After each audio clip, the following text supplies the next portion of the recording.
그 원어민들이 일상에서 쓰는 사용하는 단어는 보통 200에서 300개에 불과한다고 합니다. 그래서 사실은 그 비영어권인 영어가 모국어가 아닌 우리 같은 외국인들도 사실은 이제 200에서 300개 정도의 단어만 알고 있으면 그 200에서 300개 정도의 단어로 문장을 만들어내는 원리를 그 터득하는 게 중요하죠. 그리고 이걸 위해서 우리는 영어 어순으로 문법을 분석하고 그리고 그 분석을 바탕으로 영어 패턴을 뽑아내야 합니다. 사실 이런 작업은 이미 시중에 나와 있죠. 뭐 패턴 영어라고 해가지고 그것도 참고하시면 좋습니다. 자, 본론은 영어의 문제는 기억과 사고의 문제라는 겁니다. 제가 지금 말하는 것들이 사실은 이제 심리학, 기억 뭐 이런 거랑 좀 관련이 있어요. 자, 언어의 순서는 생각의 순서고 사고의 순서, 기억의 순서라고 할 수가 있습니다. 뭐 옛날에 그런 책이 있었죠. 내가 배워야 할 것은 이미 유치원에서 다 배웠다.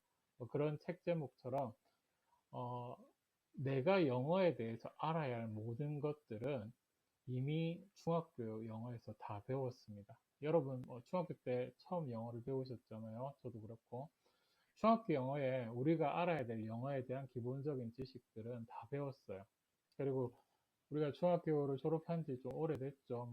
그래서 우리가 중학교 때 배웠던 영어의 지식들은 소위 말해서 장기 기억에 저장이 돼 있어요. 장기 기억.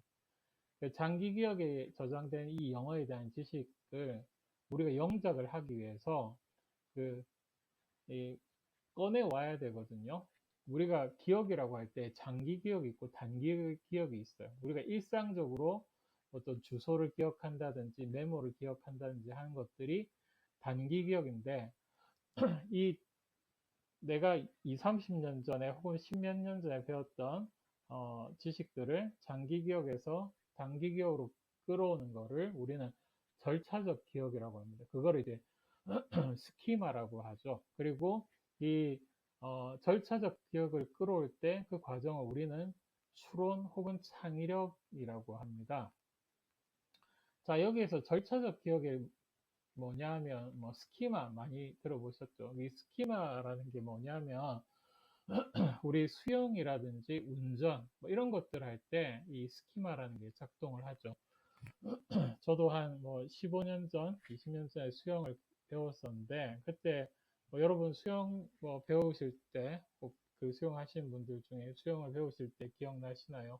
처음에는 물에 뜨는 것도 굉장히 어렵지 않습니까? 근데 이제 수영 강사가 가르치는 대로 코칭한 대로 뭐 힘을 빼세요, 뭐 이렇게 하세요, 저렇게 하세요, 이렇게 하는데 처음엔 잘 안 되는데 한 달 정도 지나면 내가 물에 뜨네, 내가 수영을 하네 이렇게 되죠. 물론 뭐 개인차에 따라서 뭐 한 달 만에 되신 분들도 있고 2달 만에 되신 분도 있는데 대개는 한 달 만에 물에 뜨더라고요. 계속 안 뜨신 분도 있습니다. 저희 누나도 안 뜨더라고요. 예. 그 수영을 배우는 게 이제 그 절차적 기억, 스키마라고 하는 거죠. 그리고 운전도 그렇지 않습니까? 저도 운전을 좀 늦게 배웠는데 한 15년 전, 20년 전에 배웠던 것 같아요. 그 운전 같은 경우에도 처음에는 이제 그 필기 시험 치고 그 다음에 이제 코스, 그 다음에 주행 이렇게 하지 않습니까? 근데 처음에는 이제 그 운전학원에 이제 선생님이 자 뭐 벨트를 매세요, 뭐 어, 기어를 푸시고 뭐 이렇게 하세요, 저렇게 하세요 하는데 사실 처음에 배울 때는 그 단계나 과정들이 막 복잡하고 뭐 정신없는데 보통 이제 주행 끝나고 면허 따고 이제 운전할 때는 뭐 하나하나 기억하면서 하지 않지 않습니까? 동시에 모든 게 이루어지잖아요.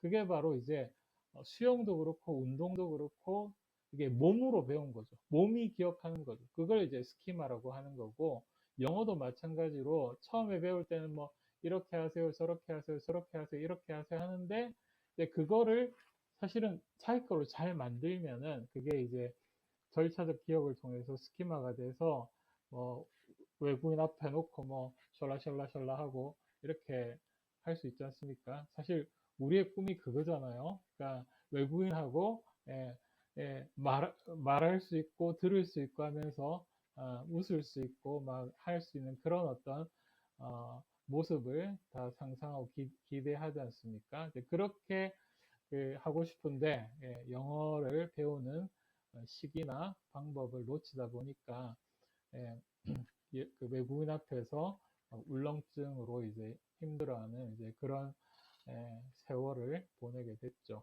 자, 그렇지만 여러분 이제는 할 수 있습니다.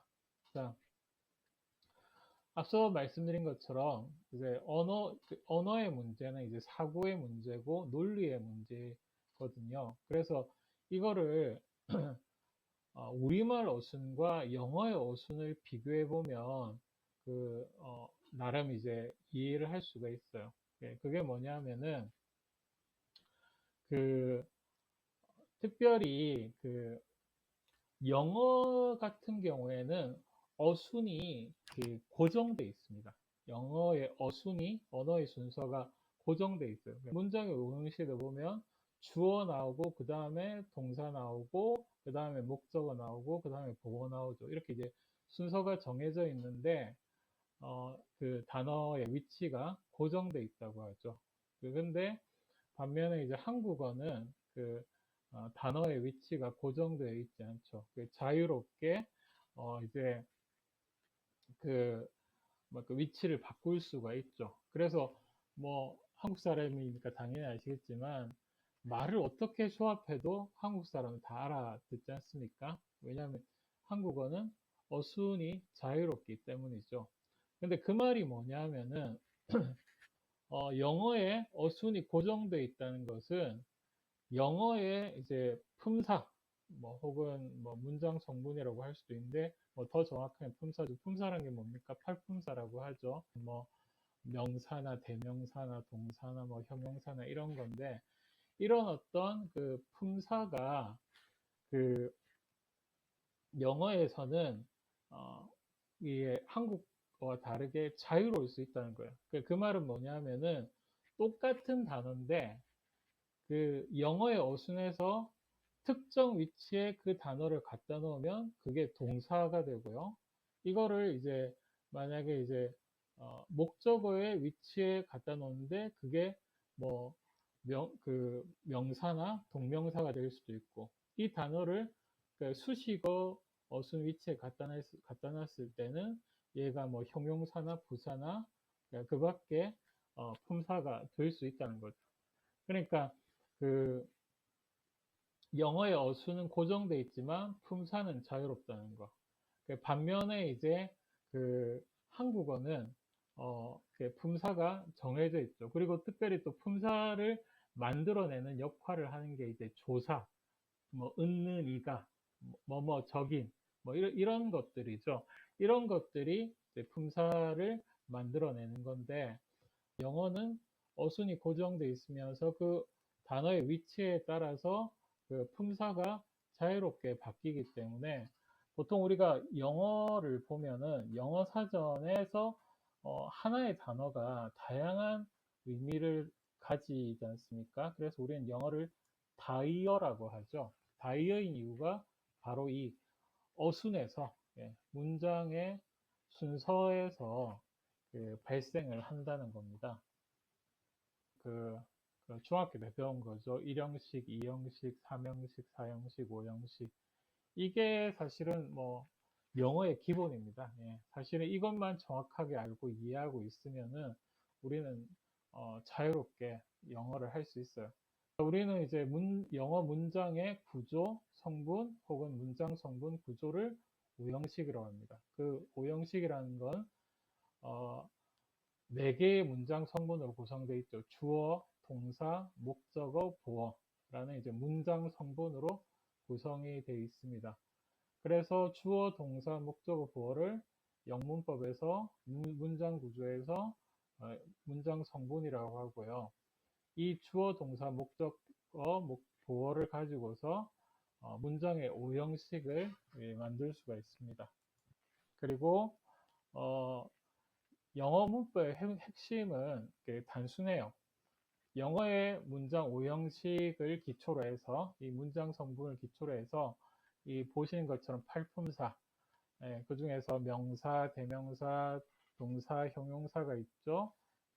그 형용사, 부사가 있죠. 이 5개의 핵심적인 품사와 나머지 전치사, 접속사, 감탄사를 조합해서 문장을 만들고 어떤 문장의 법칙을 확장해 나가는 게 바로 이제 영어 문법의 핵심이라고 할 수가 있습니다. 자, 여기 4개의 문장이 있어요. 4개의 문장인데 이 중에서 영어의 어순으로 된 문장은 몇 번일까요? 자, 이시은 대표님, 1, 2, 3, 4번 중에 몇 번입니까? 영어의 어순.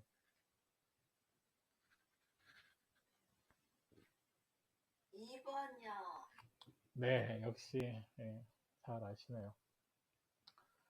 네, 2번이죠. 순이가 간다 학교에. 순이가 간다 학교가 이제 한국어 어순이 아닌 영어의 어순이죠. 한국어 어순 1번이죠. 순이가 학교에 간다가 이제 한국어 어순이고, 순이가 간다 학교에가 그 영어 어순입니다. 하지만 그러니까 우리는 한국 사람이기 때문에 1, 2, 3, 4번이 다 이해가 되죠. 근데 이제 영어권 사람들은 나머지가 좀 헷갈릴 수 있죠. 간다 순이가 학교에 무슨 말이지? 이렇게 이제 생각할 수도 있습니다. 하지만 한국 사람은 어순이 자유롭기 때문에, 문장의 위치가 자유롭기 때문에 1, 2, 3, 4가 다 이해가 되죠. 그 중에서 특히나 2번이 영어의 어순으로 된 겁니다. 자, 그리고 이제 주어하고 주어에 따른 동사의 변화가 가능한 게 영어의 특징이죠. 그런 이유가 뭐냐면 문장 형식을, 문장의 5형식을 봐도 알 수 있어요. 보시는 것처럼 1형식부터 5형식까지 주어 플러스 동사지 않습니까? 다 주어 플러스 동사, 주어 플러스 동사, 주어 플러스 동사. 이럴 수밖에 없는 게 주어와 동사는 서로 밀접한 관계를 가지고 있고요. 또 밀접한 관계다 보니까 동사는 주어에 따라서 변화가 다양해요. 어떤 변화는 인칭의 변화, 시제의 변화, 혹은 비동사, 혹은 두동사, 혹은 조동사, 이렇게 이제 동사가 바뀔 수 있습니다. 뭐 비동사, 두동사도 있고, 보통 동사 혹은 본동사 혹은 동사 원형이라고 하잖아요. 거기에 조동사, 동사를 도와주는 그런 동사까지, 그런 변화가 가능한 게 주어 플러스 동사의 순서이기 때문에 가능하죠. 영어 문장의 5형식이라는 프레임에서 이제 위치를 보면 문장의 구조가 보이고, 문장의 구조가 보이면 문장 성분, 즉 주어, 동사, 목적어, 보호의 성분이 보이고, 바로 이 문장 성분이 보이면 팔품사가 보이고, 팔품사가 보이면 문법이 보이고, 그리고 이 문장의 구성이 보일 수 있다는 거죠. 그리고 심지어는 단어의 의미까지 알 수가 있어요. 우리가 단어를 공부하기 위해서 단어장이라든지 vocabulary 같은 것들을 공부를 하지 않습니까? 물론 이제 그렇게 해서 이제 어휘력을 높일 수도 있겠지만, 사실은 단어를 공부하는 방법 중에 하나는 독해를 하는 거죠. 독해를 하면서 문장을 통해서 단어를 이해하고 외울 수가 있습니다. 왜냐하면 문맥을 통해서, 심지어는 그 영어 사전을 찾지 않아도 그 단어의 의미를 유추할 수 있고, 이해할 수 있고, 기억할 수가 있는 거죠. 이제 문장이 길어지는 경우가 있지 않습니까? 길어지는.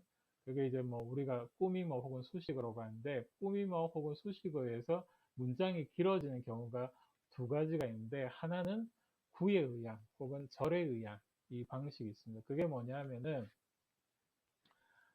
구 같은 경우에는, 이 구가 뭐냐면 문장을 품는 형식을 이제 구라고 하는 거죠. 문장을 품는 형식을 구라고 하는데, 보통 우리가 문장 구조를 봤을 때 주어, 동사, 목적어 나오고 그 뒤에 이제 그 수식어가 나오지 않습니까? 수식어가 나올 때 우리는 이걸 이제 형용사 구 혹은 부사 구 이렇게 이제 얘기를 합니다.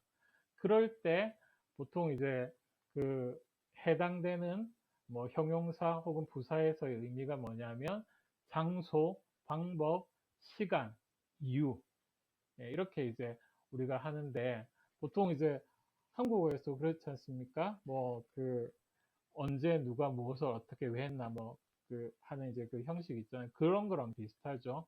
그래서 주어, 동사, 목적어 다음에 이제 수식어가 문장을 품는 구로 떨어질 때는 장소, 방법, 시간, 이유 하는데 보통 이거를 이제 줄여서 장방시유 이렇게 하죠. 그리고 순서도 보시는 바와 같습니다.